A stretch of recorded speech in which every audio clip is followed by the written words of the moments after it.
कौन जा रहे हैं सनकादिक, और कथा करवा कौन रहे हैं नारद जी। इन सब के आगे नारद जी बैठे। नारद जी ने हाथ जोड़कर कहा, प्रभु मुझे भागवत की कथा सुनाइए, जिससे ज्ञान और वैराग्य को बल प्राप्त हो, उनको पुष्टि प्राप्त हो। सनकादिकों ने भागवत का मंगलाचरण करके प्रारंभ किए भागवत की कथा।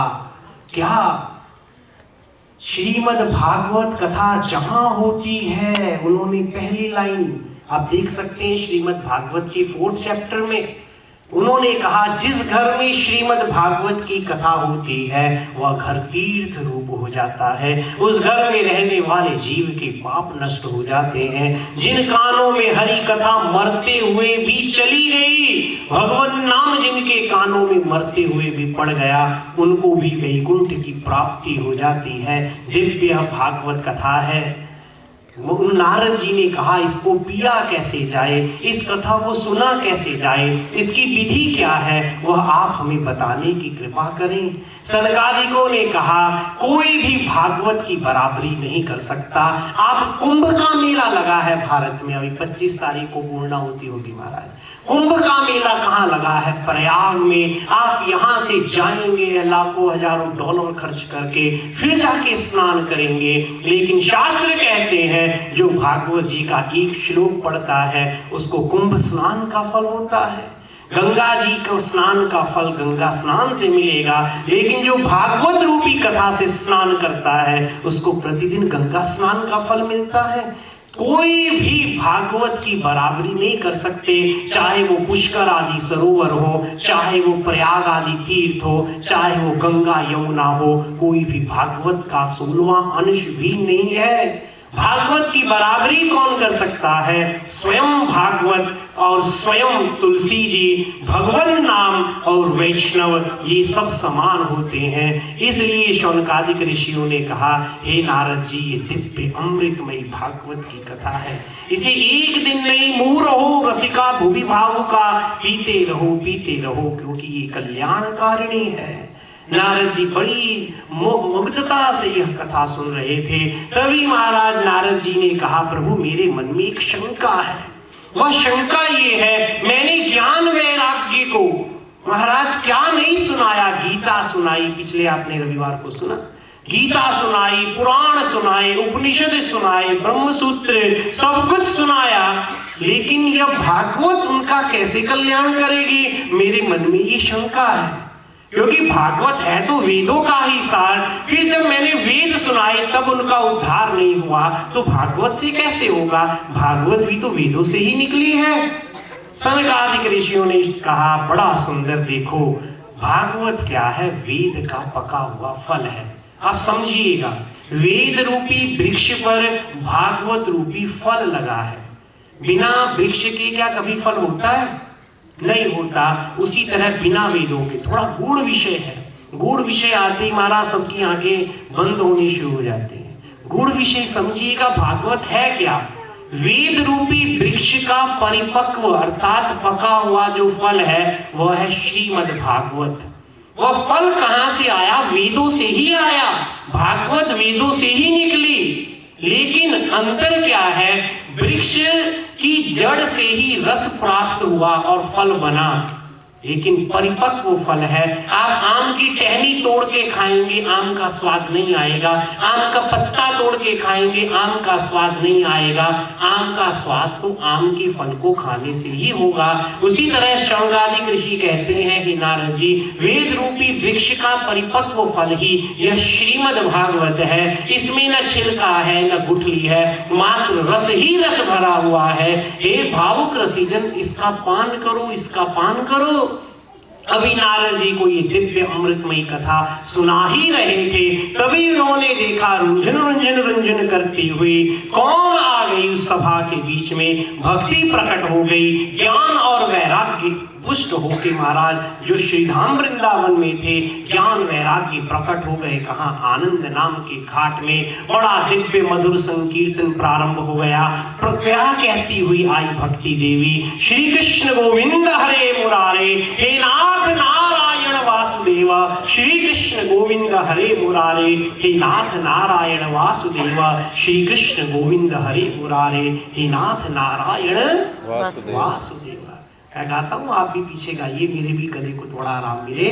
श्री कृष्ण गोविंद हरे मुरारे, हे नाथ नारायण वासुदेवा, कृष्ण गोविंद हरे मुरारे, हे नाथ नारायण वासुदेवा।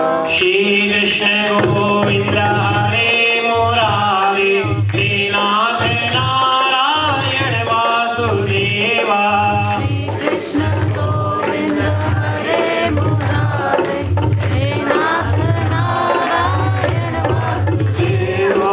श्री कृष्ण गोविंद हरे मुरारे, हे नाथ नारायण वासुदेवा, श्री कृष्ण गोविंद हरे मुरारे, हे नाथ नारायण वासुदेवा, हे नाथ नारायण वासुदेवा, हे नाथ नारायण वासुदेवा, हे नाथ नारायण वासुदेवा, हे नाथ नारायण वासुदेवा, हे नाथ नारायण वासुदेवा, हे नाथ नारायण वासुदेवा।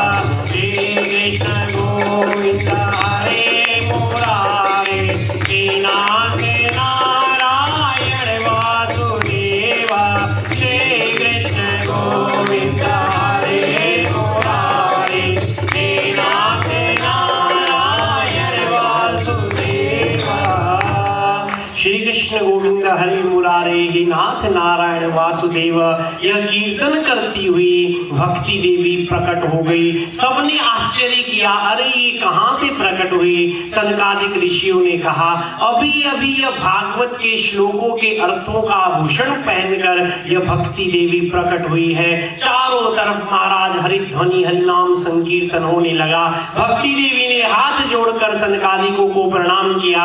हे सनकादिक ऋषियों, मैं आपको प्रणाम करती हूँ। आपकी कृपा से मुझे और मेरे पुत्रों को बल और महाराज जीर्णावस्था दूर होके यौवन प्राप्त हुआ है। आपको भक्ति में प्रणाम करती हूँ। मुझे आप मेरे बैठने का स्थान बताइए। मैं स्वर्णासन पर बैठूं, मैं रजतासन पर बैठूं, मैं ताम्रासन पर बैठूं, मैं कहां बैठूं? सनकादिकों ने कहा कि हे भक्ति, तुम भक्तों के हृदय का पोषण करती हो, इसलिए ना तुम स्वर्णासन पर बैठो, ना तुम रजतासन पर बैठो, ना तुम ताम्रासन पर बैठो। यदि तुमने बैठना है तो भक्तों के हृदयासन पर बैठो। और महाराज भक्ति चली गई, भक्तों के हृदय में विराजमान हुई। सनकादिक कथा कहते जा रहे हैं, नारद जी कथा सुनते जा रहे हैं। नारद जी के मन में एक शंका आ गई।